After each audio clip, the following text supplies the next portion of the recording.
Hi friends, இன்றைக்கி நம்ம சேனலில் ஃபஸ்ட் டைம் பிரியாணி vlog தான் பார்க்க போகிறோம். இது வந்து நம்மளுடைய ஃபஸ்ட்டு லாங் வீடியோ. ஆனாலும் மறக்காமல் நம்ம சேனல் சப்ஸ்கிரைப் பண்ணி வச்சுக்கோங்க. பிரியாணி வந்து ஒரு 3 ஹவர்ஸில் எப்படி ஈஸியாக செய்கிறது தான் இந்த வீடியோவில் நம்ம பார்க்க போகிறோம். ஃபஸ்ட்டு எண்ணெயை வந்து நல்லா சூடு பண்ணிக்கலாம்.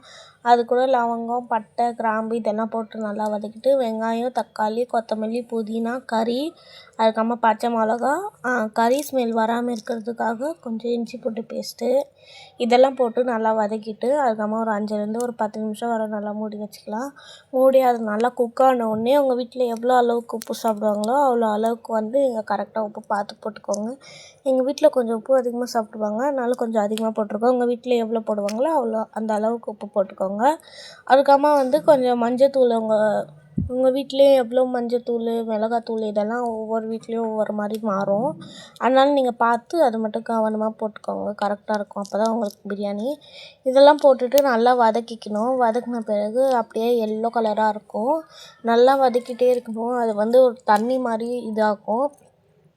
நல்லா ஒரு 5 நிமிஷம் அப்படின்னு சொல்லிட்டு நல்லா வதக்கிட்டே இருக்கணும். வதக்கின பிறகு 1 kg தான் பிரியாணி செய்கிறீங்கன்னா நீங்கள் தயிரை 10 ரூபாய் தயிர் வந்து முழுசாக போட்டுக்கலாம். இல்லை 1 kg விட கம்மியாக தான் செய்கிறீங்கன்னா நீங்கள் தயிர் வந்து அதோட பாதி 10 ரூபா தயிர் பாக்கெட்லேருந்து பாதி போட்டுக்கிட்டால் போதும். அதிகமாக போட வேணாம். அப்போ தான் உங்களுக்கு பிரியாணி கரெக்டாக வரும்.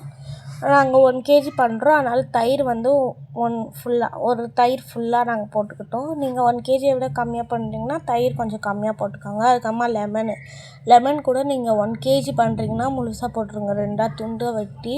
இல்லை 1 kg விட கம்மியாக தான் போடுறீங்கன்னா லெமனை வந்து பாதி போட்டுக்கலாம். அப்போ தான் உங்களுக்கு கரெக்டாக வரும் எல்லாமே. இதெல்லாம் போட்டுட்டு நல்லா வதக்கிட்டு அதுக்கப்புறமா வந்து தண்ணி சேர்க்கலாம். தண்ணி வந்து எவ்வளோ அளவு நீங்கள் பிரியாணி செய்கிறீங்களோ அவ்வளோ அளவு தான் நீங்கள் தண்ணி சேர்க்கணும். அதை தாண்டி நீங்கள் தண்ணி அதிகமாக சேர்க்காதீங்க.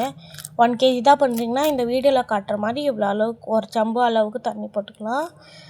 ஒரு சம்பு, அதுக்கப்புறமா இன்னொரு சம்பு, பாதி சம்பு அப்படி போட்டுக்கலாம். அப்போ தான் உங்களுக்கு பிரியாணி கரெக்டாக இருக்கும்.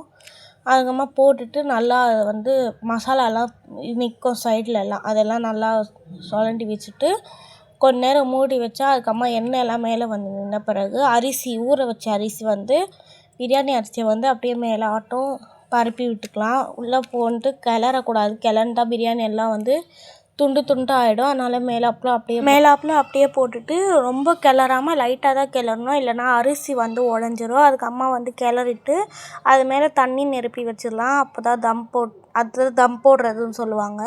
அதுக்கப்புறமா நல்லா பிரியாணி ரெடி ஆகிடும். கலர் சேர்க்கலாம், இல்லைனா வேணாம். அடுத்த வீடியோவில் சந்திக்கலாம். பாய்.